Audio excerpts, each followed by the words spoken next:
Out of everything that you have accomplished, what haven't you accomplished that you still want to accomplish today? I've enjoyed everything so much. It's really hard to pick that out. I guess is what I'd like is a few more years to do it, but I'm not going to have many more. And so when you came back of something or other getting in here, what I've got to do now is to have wonderful people who are willing to do it. I'm not going to do much. Okay, so next section is just a series of introspective questions. Just very simple, straightforward, quick response types of items. What do you believe has had who do you believe has had the greatest impact on you and the person you are today? Who has had the most Who has had impact on me? And then what's the other? And the person you are today. And the person? The person that you are today. That I am today? Who has impacted you most? Now? Or in your whole life? Well, of course, that was Lynn. She had everything I didn't have.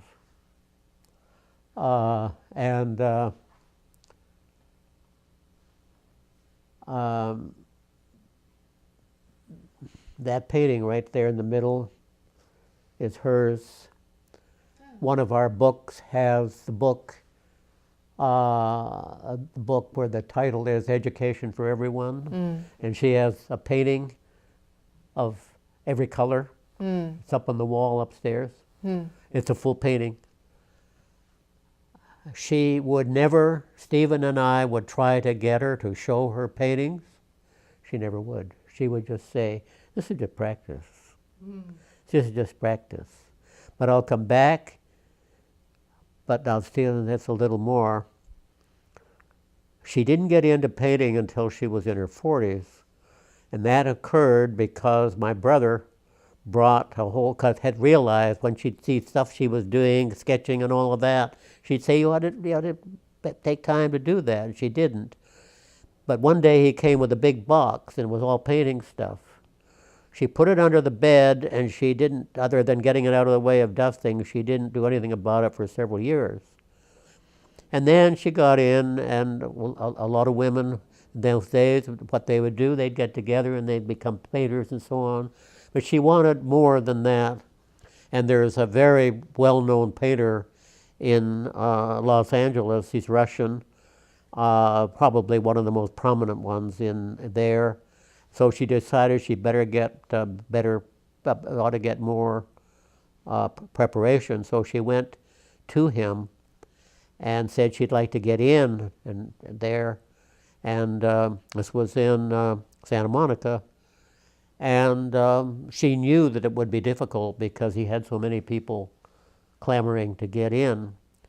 And he said, okay, but no, he said, I don't know. He said, come again and bring me some of your paintings.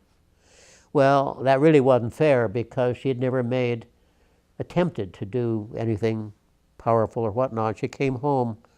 So she took her paintings there, and he said, that isn't painting, that's, I don't know, it was like just dropping paint or something. It was a nasty statement. She came home and she hardly ever cried. It didn't matter a couple of times when she had medical trouble and she had to have stitches or something. I remember one where she had to have 18 of those, not stitches, but those other things that her head, and the nurse afterwards said, you're a tough little cookie. Anyway, she came back one of the few times crying. She said, I'm never going to go back to him. And I said, so I let it sit for a while, and then I said, you know, he's not really doing what you think he is. That's a pedagogical device he's using. He's really looking at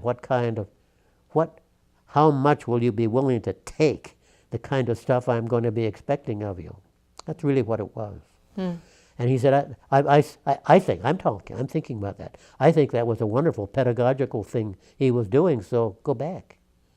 And she went back, and the interesting thing in this was that I know what he said, when you aren't painting, you're just coloring. This Russian, you're just coloring. Well, he liked color, though. He liked his paintings were great big colors on them. I think there's one back there that isn't his, but it's a student of his. And anyway, I said, and so she said, okay, when I'm there with him, I'll color. So she threw on the coloring too.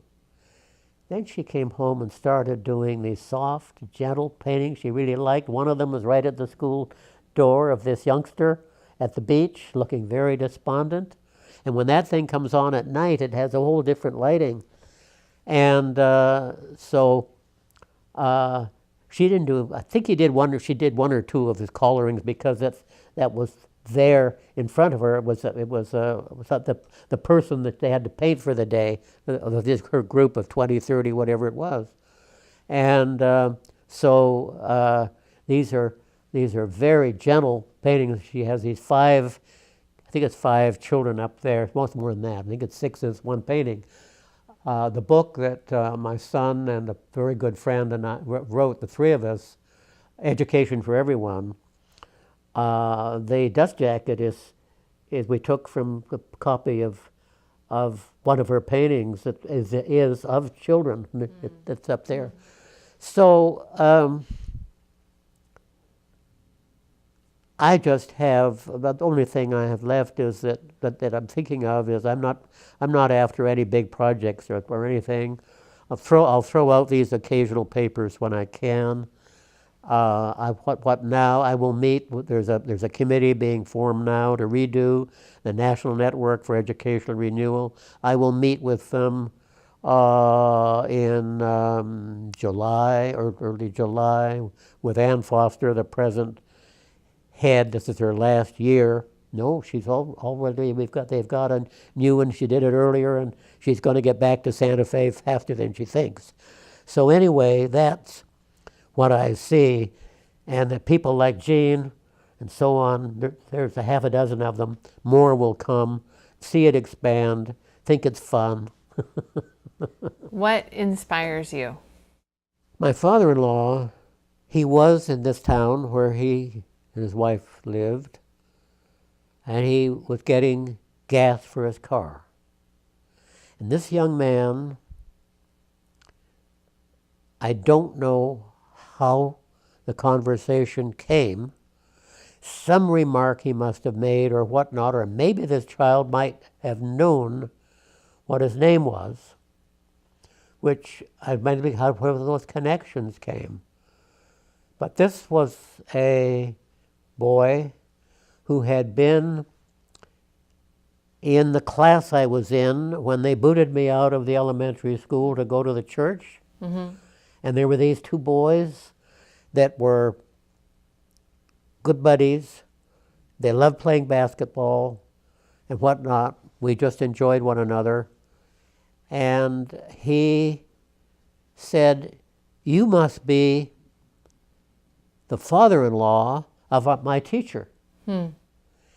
And they had a little conversation, which this little boy, he wasn't a little boy anymore, he was a pure man, and he said, "This was the best I ever had in school." And when that kind of thing comes to me, and it made that kind of difference, and that long ago, that many years, and then these people 4 years ago who talked about where they were 30 or 40 years ago, that's the most satisfying thing. What do you find uninspiring? Uninspiring is the business of setting up fingerposts. You ever read the book, The Name of Something Fingerpost? You know what a fingerpost is? Mm-mm. A fingerpost is that there's a joining somewhere out in the country, and somebody comes along walking or driving. They don't know which way to go, but there are fingerposts around. Those fingerposts are giving you direction. It's the degree to which people create these finger posts, they're all over the place. And they stick by those finger posts even though data, knowledge is sitting right in front of them. And no, they still believe in the finger post. And what we've got now is people walking down these finger posts all the way along and not getting anything, because it's not there. It's more fun creating the finger posts. So it's this business of being an expert who is think only providing another finger post. And who was that wonderful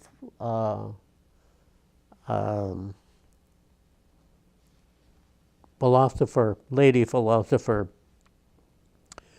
who said that ideas are easy to come from. Implementing them is something else. And I think it's the business of criticizing, telling people what they've got to do, backing off, still hanging to it, do another one, but not willing to get wet. Sure. What is your favorite word? Word? Well, favorite word. I'm almost willing to say hell. No, I think that's more damn. Damn's my favorite word when I can't do this, that, or the other. That's your favorite curse word?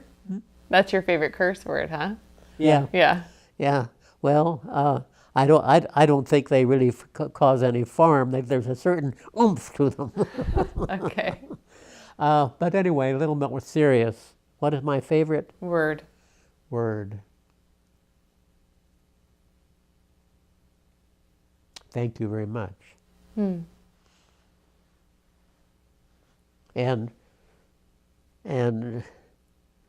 these wonderful folks who are seeing to it that I'm able to eat and have this wound, I find get it again and again. I try to look other words because so often I feel like saying thank you very much. Oh, that's sweet. What profession, other than your own, would you have liked to attempt? I can tell you the two that I'm glad I didn't take, because I was interested in both medicine and law, because they were the ones around in those days. If you're going to university, it was one of those two. And then I think one of the happiest things is that I didn't take either one of them. No. I had one of my best friends that did, but he discovered there was another field of medicine that worked for him and would have worked for me, and that's psychiatry. I mean, where you're going to try to help people out that way. I mean, you're helping people when you do a good job with having to cut something or other, but that wouldn't be satisfying for me. What is your favorite movie? It's a movie that I don't know the. Funny, because I just been talking about it at some point. I've got it upstairs because I discovered that that I can put the old DVDs on up there. I thought, because I don't have my television functioning, and I like a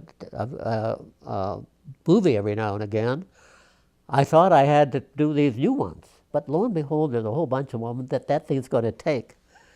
And what it is, I don't know that I can remember the name of it, but this is a man in England. I don't know whether he was southern Scotland or in England, but he was away from the Northland of Scotland. See, I'm coming back to my background of the Shetland Islands. And he just got fed up with what was being demanded of him in regard to the work he was doing and so on, day after day after day, the same thing. But he made quite a number of visits up into the northern part of Scotland. And when he was there, he saw little four-legged guy up there. I have them up on the island. Why am I blocking on them? Oh, if I only had, well, up here. Anyway, it's these little guys that are, oh, about yay big. They fly around in the, they're water, but they have their nests on the ground and so on. Up on the island, they come in and make a mess everywhere on the dock. Anyway, he decided that when he got up into that part of the world where those things exist, what nice little animals they were. Well, they'll bite you up if you aren't careful. So anyway, they became great friends, and then this fellow had a girlfriend quite a long way off.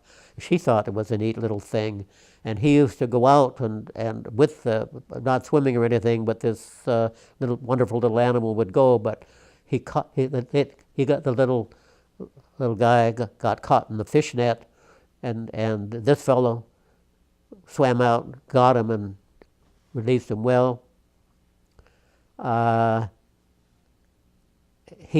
a while, he got more and more attracting these animals coming in, and he also became very interested in the birds of the area, and so he sent away and had a whole lot of young ones, these birds, just about ready to be, after pretty soon, he could have them around for a while before they would fly. So he had a gate in his there, and there were birds that he was cultivating, and there were some kind of animal other than his little friend, sheep or something of the sort, I don't know what. And he closed the gate for them, run, feed them, and so on. Close the gate, go back home. He came down to the gate this morning, and the gate was open. The animals were all lined up at the gate, waiting for him.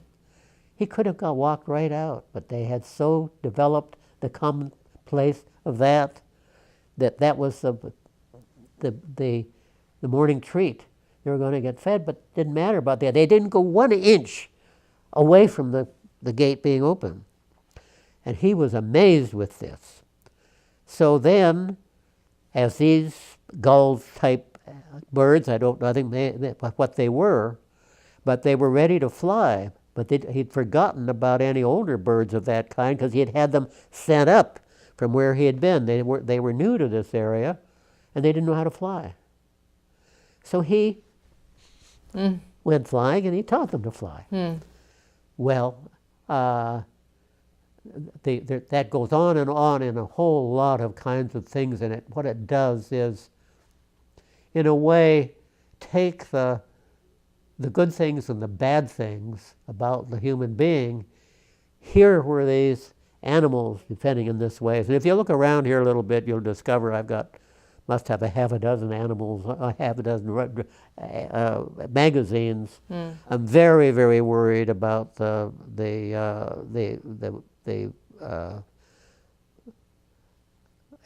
all of what we're doing out there, and here we have these people who don't think the world is getting hotter, and then you see what's happening to the ice and what's happening to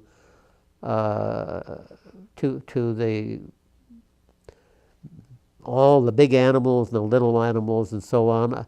Up on the island where I live sometimes, the birds have practically disappeared. The herring have gone, and so on. And it's the problem of now, not just of us, but of all the things we depend upon. If you could tell President Obama one thing, what would it be? Oh boy, because I did write a letter to the next president of the United States, because Carl Glickman did the same thing. He had to do a book that went through 2 rounds.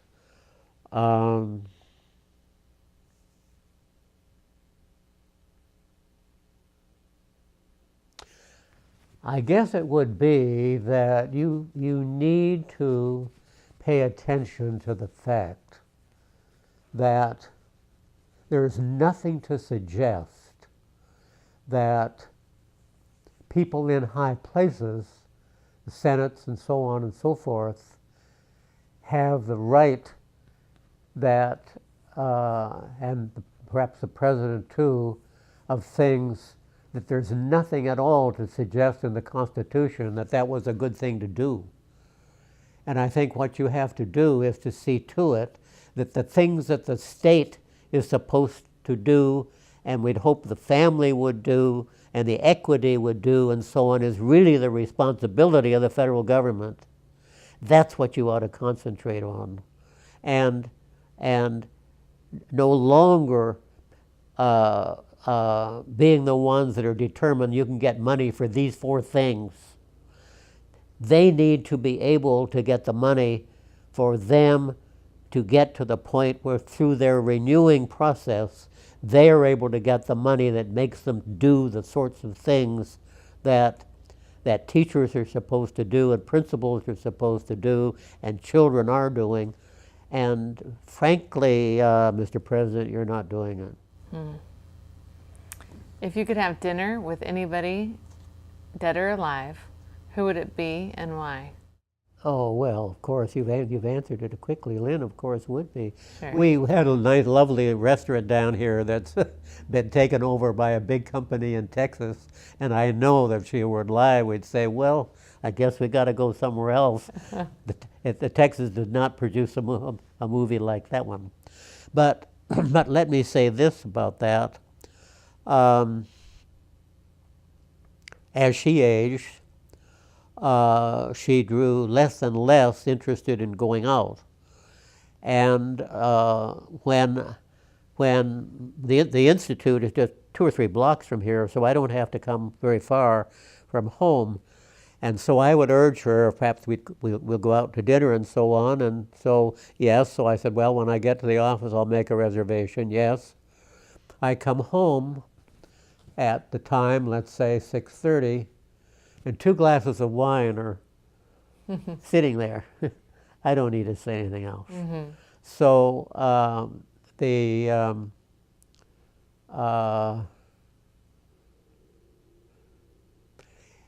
she was a home woman, there's no question about that, and she loved going with me to London. She didn't want to go to many other places. She would, I think there were only 3, well, I think there were 3. There was a decade in there where we went to Cabo San Lucas, which she liked very much, except she didn't hold heat very well. And so we gave that up, but it was, so she loved going to London, but 2 weeks was enough. And if I had planned, let's say, for 18, she'd ask me if I could if I could change the ticket. She was ready. She was a home person. She also, well, let me come back to dinner. That was it, but if it were a person outside, of course, it'd be members of my family, but where did I come away from most pleased with the conversation? I can't get over the one person. Yeah, that's fine. If heaven exists, what would you like to hear God say when you arrive at the pearly gates? Who in the world created this one? Well, I'm afraid I might say I don't think you exist. Oh, I know, and so I met him. I mean, I actually saw. You actually, or yeah. And what would you like to hear him say at the pearly gates? What would I like him to say? Yes. I'm sorry that I'm unable to say confident that it really say, I'm God, because you can't find any people up here. It was that if you are God and you are giving all of this guidance, and you wish to have a much bigger following, you have to be able to produce a human being. Otherwise, an awful lot of people aren't going to believe you. When asked to capture the essence and nature of John Goodlad, I had a lot of responses from your friends and your family members. Your niece, Jane, stated she has always felt like she was related to a rock star. You were almost a mythical figure, the uncle who received many honors, traveled to exotic places, wrote books, and was obviously very important in the world of education. Your nephew, Robert, ironically said the same thing, that you were a mythical uncle. He added that you were most appreciated by your mother, Mary. She was so very proud of you too. Robert specifically notes your humble beginnings as a teacher and your outstanding prominent career as an educator, an articulate and prolific communicator, yet all the while you have always remained humble. Anne Foster and Corey Mantle Bromley called you intellectually curious and wise, given the ways in which you view schools and even your world from a complex ecological perspective, interdisciplinary in your readings and understandings. David Immig notes that you are dapper, engaging, indefatigable, and loquacious. You are interested in everything and continue to have an expanding array of passions, including baseball, the Mariners, boating with your boat outside, and fishing among a few. You are a true giant of the 20th century American education with a message for all for the future. Nick McKelly describes you as brilliant, insightful, compelling, warm, and caring. Dick Clark notes that you have a determined commitment to ideas that are not deterred by concerns from others who are quicker to see problems than they are to see potential. He adds that you are accessible, warm, and personable. And Jean Edgar notes that you are chock full of wisdom with unending gumption. Finally, Jianping Shen notes that a few years ago, Ken Sirotnik and Roger Soder edited a book entitled The Beat of a Different Drummer, Essays on Educational Renewal in honor of you, John Goodlad. Jianping feels that title captures your essence. You not only conduct great empirical research, but also reflect upon the philosophical underpinning of education as illustrated in your books like What Schools Are For, The Moral Dimensions of Teaching. The combination of systematic empirical work and a thoughtful philosophical stance make you our different drummer. Carol Wilson recalls a poem written by Mary Oliver called Spring. She wrote, "There is only one question, how to love this world. Your sense of humanity, deep commitment to contributing to the renewal of our society and world, and your tenacity and ability to move forward in the face of huge challenges shows us what it means to love this world." Finally, Gary Fenstermacher describes you as magnanimous, considerate, generous, serious, discerning, committed, brilliant, and gracious. Who in the world said that? That's Gary Fenstermacher. He recalls once discussing your work during a graduate course and a co-teacher stating to him, my, Gary, you treat these scholars as cultural heroes." Gary responded, "Yes, indeed, they are my cultural heroes. They have had an enormous impact on scholarship, my teaching, and even how I think of myself and what I seek to be as a philosopher and person. Furthermore, I believe they ought to be regarded as heroes in the academy. Well, there is no doubt you are a hero in this academy, the Academy of Education. On behalf of all of us, future educationists, educational researchers, and the like, we will use your favorite word. We thank you very much, John Goodlad, for everything you do and for being our academic champion and hero, a hero for change and educational renewal to support education in our democracy. That's the end of the show. Thank you so much. Way over scale. Just a way over scale. I mean, seriously, way over scale. I mean, I have so many things that I wish I hadn't done or hadn't thought or whatnot, that these people don't know me very well. They know you very well. It's their opportunity, our opportunity to say thank you to you for everything you've done.